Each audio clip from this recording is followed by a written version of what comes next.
தருமபுரம் மாநிலத்தில் இன்றைக்கு இருக்கக்கூடிய 27 குருமகா சன்னிதானமாக இருக்கக்கூடியவர்கள் அந்த திருமணத்தில் நடைபெற்ற பெண்கள் உல்லாசம் ஆபாச வீடியோ வழக்குகளை சிபிசிஐயிடம் ஒப்படைக்க வேண்டும் என்கிற ஒரு கோரிக்கையை இன்றைக்கு நாங்கள் மயிலாடுதுறை மாவட்ட ஆட்சியர்கிட்ட கொடுத்திருக்கிறோம். இந்த தருமபுரம் ஆதீனத்திற்கு சொந்தமான சொத்துக்களை பகுதி ரசீது என்கிற பெயரில் இன்றைக்கு வந்திருக்கிற 27 குருமகா சன்னிதானம் விற்பனை செய்து கொண்டிருக்கிறார்கள். அந்த சொத்துக்களை அழித்தொழித்து வருகிறார்கள். எந்த நோக்கத்திற்காக திருஞான சம்பந்தர் அவர்கள் அந்த மடத்தை தோற்றுவித்தாரோ அந்த நோக்கத்திற்கு எதிராக அந்த திருமணத்தினுடைய சொத்துக்களை இன்றைக்கு வந்திருக்கிற இந்த சன்னிதானம் தொடர்ந்து அழித்தொழித்து வருகிறார்கள்.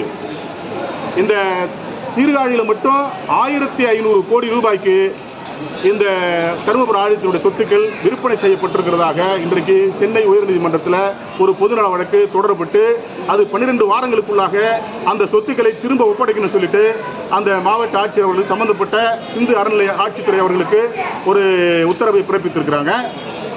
அதே போல பல